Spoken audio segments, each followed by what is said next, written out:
Amadis of Gaul by Vasco de Lobeira. Translated by Robert Southey. Book 3, Chapter 13. How Queen Sardamira arrived in Great Britain with the other ambassadors whom the Emperor of Rome had sent to bring Oriana, and of what happened to them in a forest with a knight-errant whom they treated with rude words, and the payment which he gave them for their discourtesy. The ambassadors of the Emperor Patin, having arrived in Lombardy, took ship and passed over to Great Britain, and landed at Fenusa, where King Lisuarte honorably welcomed them, and gave order that they should be well lodged and served with all things fitting. There were many good men with the king at this season, and he waited for others with whom to take counsel upon this matter of his daughter's marriage. And he told the ambassadors that they should be answered in a month's time, giving them good hope that the reply would be such as they wished.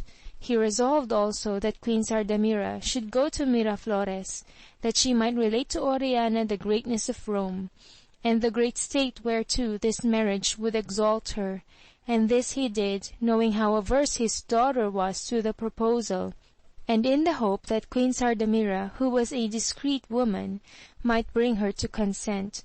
For Oriana at this time was in exceeding distress, thinking that her father would give her up to El Patin, and thus destroy both her and Amadis.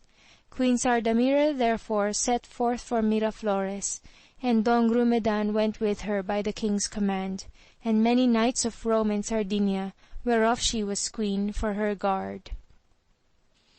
Now it so happened that, arriving in a green and flowery meadow by the riverside, they resolved to wait there till the heat of the noon was past, and therefore pitched their tents.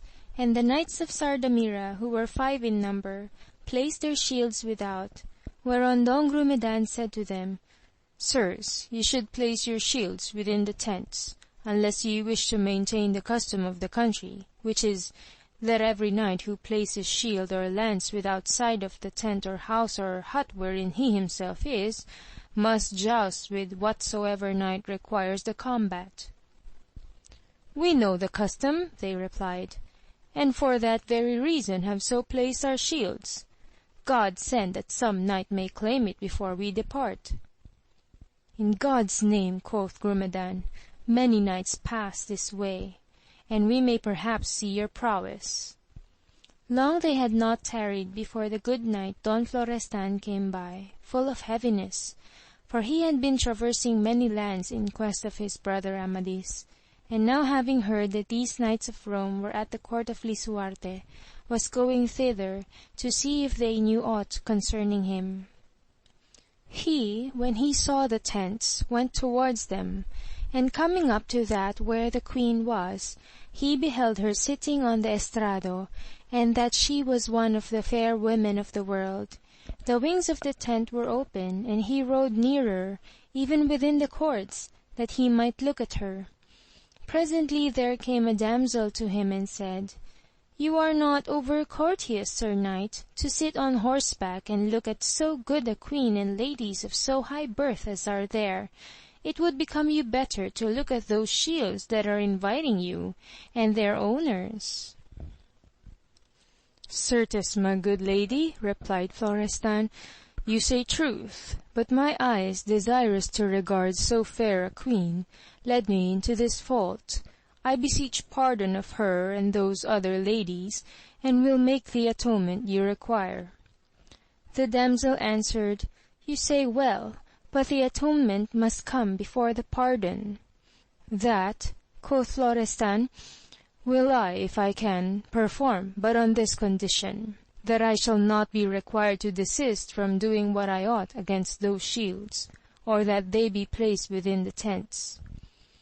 Sir Knight, said she, before those shields be removed, the shields of all who pass this way will be won, their owners' names written on the rim, that they may be carried to Rome, and there preserved in proof that the Roman knights exceed all others.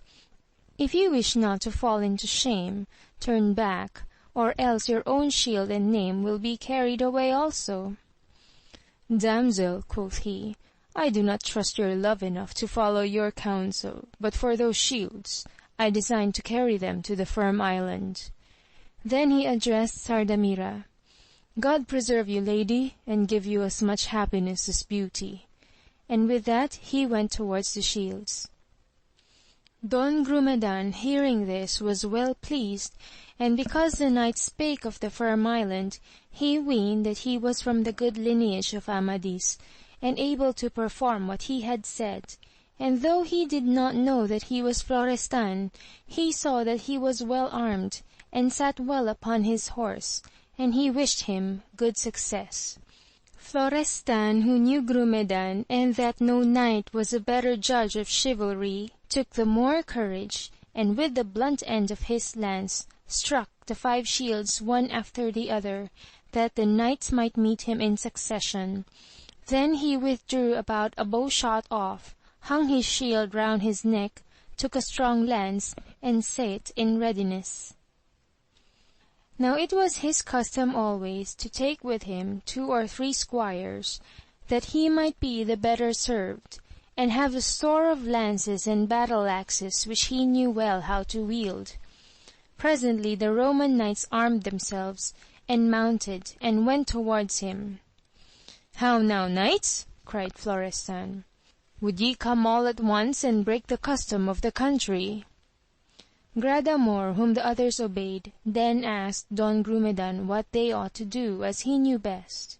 And he answered, The knights must go one by one in order as their shields were struck, and I advise them not to go too rashly, for methinks that knight is not one who will choose shame for himself.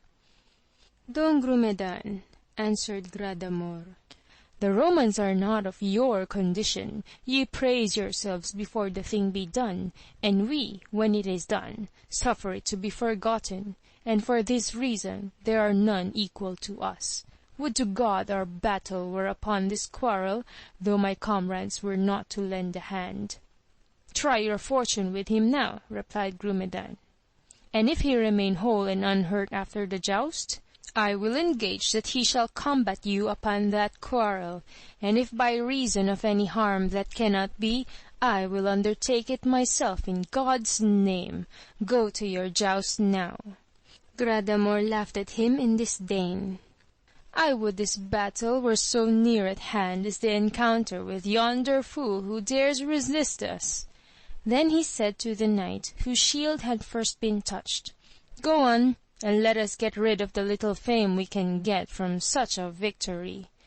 The knight replied, Make yourself easy, I will bring him to be at your disposal. His shield and name shall be done with as the emperor commanded. His horse is a good one, and that I will keep myself. With that he crossed the brook. Florestan was ready, and they ran their encounter. Both failed in their attaint, but they met shields and bodies, and the Roman, who was the worst horseman, fell and broke his right arm, and lay like a dead man. Florestan bade one of his squires alight, and hang the shield to a tree, and take the horse of the conquered knight. Then he, with a sign of anger that he had missed his blow, took his place again, and sate, lance in hand, the blunt end resting upon the ground, ready for the second foe. The second came on. In that encounter Florestan did not miss, but drove the lance so well that the knight was driven to the ground, and the saddle with him, and Florestan passed on. But presently turning, he said, Sir Roman, the saddle which you have carried with you shall be yours, and the horse mine, and if you choose to relate your prowess in Rome, I freely permit you. This he said so loud that the queen and her company could hear it. Now I tell you, Don Grumedan was right glad to see how the knight of Great Britain spake and acted against the Roman, and he said to Gradamor, If you, sir, and your comrades do not speed better, there will be no need to throw down the walls of Rome for your triumphal return. Gradamor answered, You think much of this, but if my comrades finish the joust, I shall settle what you appointed differently from what you suppose. We shall see, quoth old Grumedan. That knight of the Firm Island takes good care of his armor, and I trust he will set aside my battle. At that Gradamor began to laugh without being pleased. When it comes to my turn, said he, I shall allow all you say. But Queen Sardamira was grieved to see the haughtiness of Gradamor and the Roman knights. Florestan had now made his squire take the shield from this second knight, who lay like one dead, for the spear had gone through him, but when it was drawn out he spake with a dolorous voice, and demanded confession. The third knight now took his place, and rode full force against Florestan, but their lances slanted and crossed each other, and Florestan struck his helmet and burst the laces, and sent it rolling on the ground, and made him bow to the horse's neck, but he did not fall. Florestan then took the lance, and with an overhand blow made at him. The Roman lifted his shield, but the blow drove the shield against his face and stunned him, so that he lost the reins. And then Florestan let his lance fall, and plucked the shield from his neck, and dashed it twice on his neck, so that he fell, and lay sprawling, while his shield and the horse went to keep the others company. The fourth knight then encountered him, but that joust was soon decided. He and his horse were borne down, and the horse's leg was broke. Florestan took another lance, and made ready to meet Gradamor. Gradamor was in new and goodly arms, and mounted on a bright bay horse, large and strong. He shook his lance threateningly, and cried, Don Grumedan, arm yourself, for before you take horse, this knight will stand in need of your help. I shall not take that trouble yet, quoth old Grumedan. By this Gradamor had crossed the brook, and Florestan came at him angrily, for he had heard his boasts. They met in full career. Gradamor pierced his shield. The lance went through about a palm, and then broke. Florestan's spear drove through the shield, and broke the armor on the left side, and sent him out of the saddle into a hollow which was full of water and mire.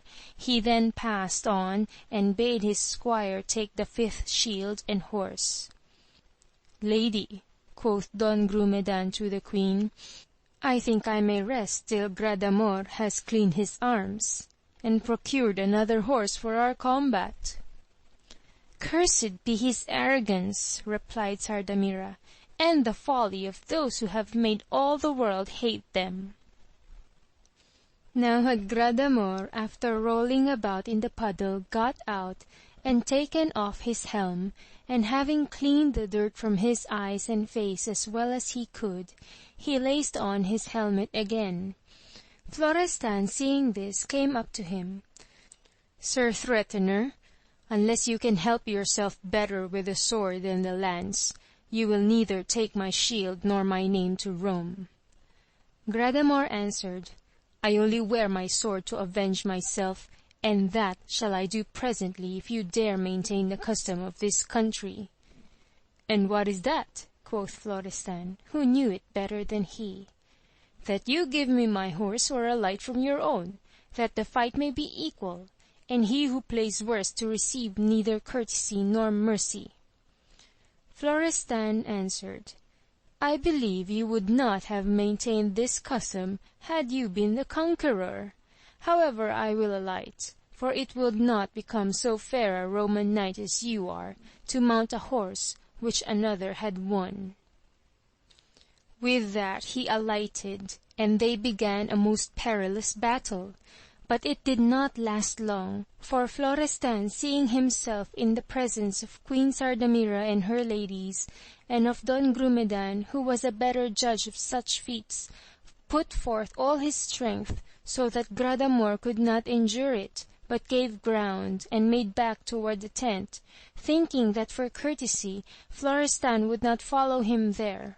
But Florestan got between him and the tent, and made him turn, and pressed him till the sword dropped from his hand, and he fell down, having no strength left.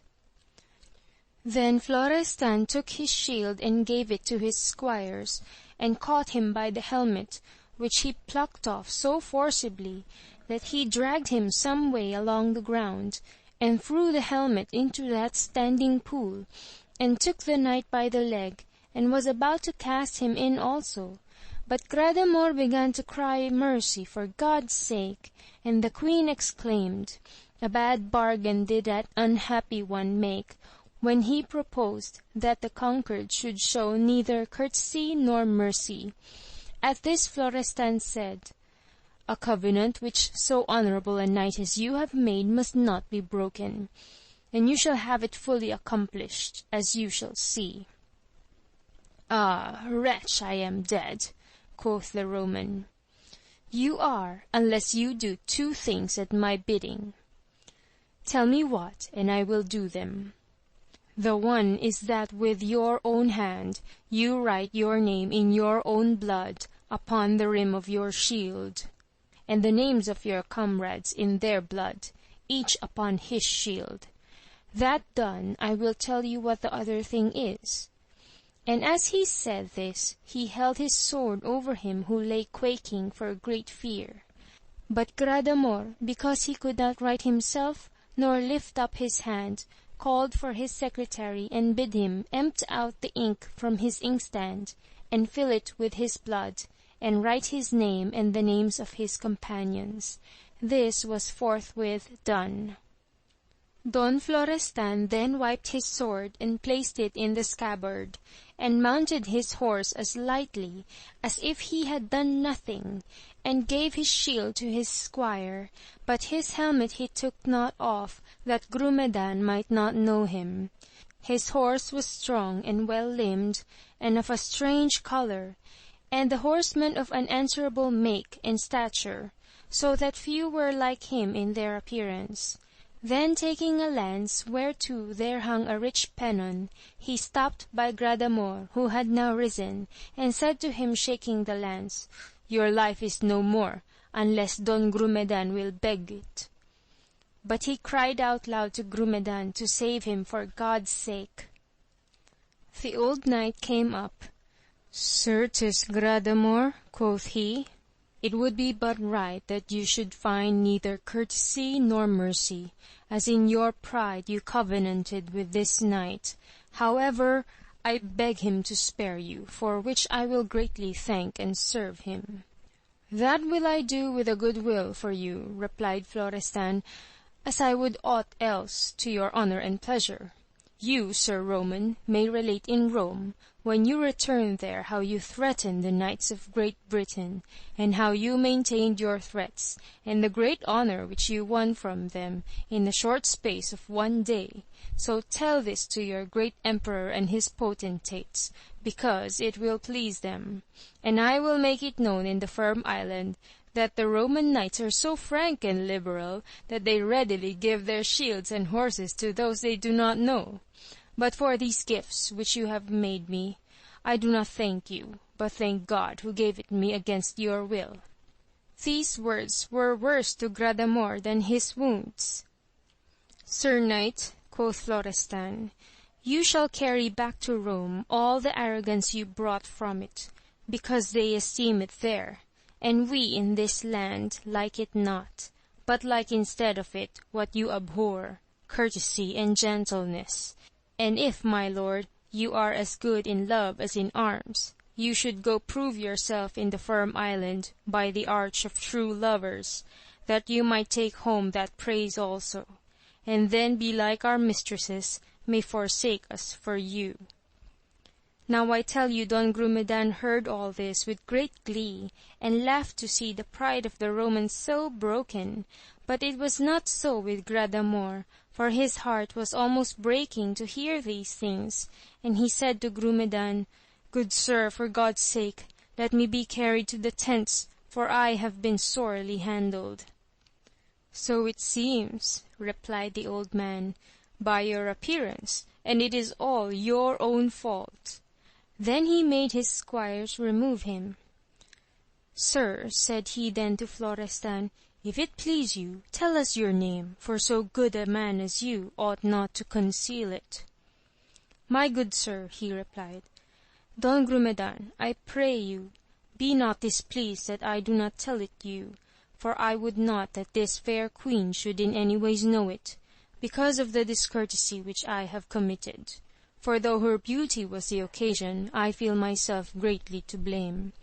I beseech you, procure my pardon, that she may take from me what amends she will, and send me the tidings to the round chapel hard by, where I shall rest today. I will send my squires with her answer, replied Grumedan, and if it be after my will, it will be such as so good a man as you deserve. The Knight of the Firm Island then said, I beseech you, Don Grumedan, if you know any news of Amadis, tell me. At that question the tears came into the old man's eyes. So help me God, as I should rejoice to know any news of him, and communicate it to you and all his friends. That I believe, replied Florestan, for such is your nature, and if all were like you, discourtesy and falsehood would not find harbor where they are harbored now. God be with you, I shall expect your bidding at the hermitage. Florestan then bade his squires take the 5 horses of the knights, and give the bay one, which was the best, to Don Grumedan, and the others to the damsel with whom he had spoken, and to say that Don Florestan sent them. Right glad was Don Grumedan to have that horse, because it had been won from the Romans, and still more to know that that knight was Don Florestan whom he loved so well.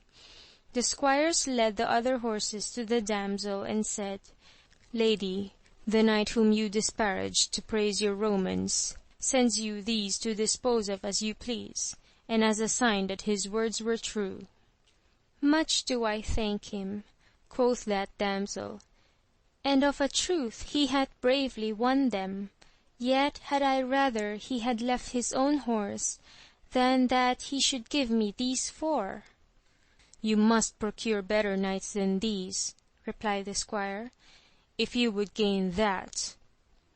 But, said the damsel, marvel not if I wish well to my friends, rather than to a stranger. Howbeit, because of the goodly gift which he has sent me, I repent that I said aught to offend so good a man, and will amend it as he may require.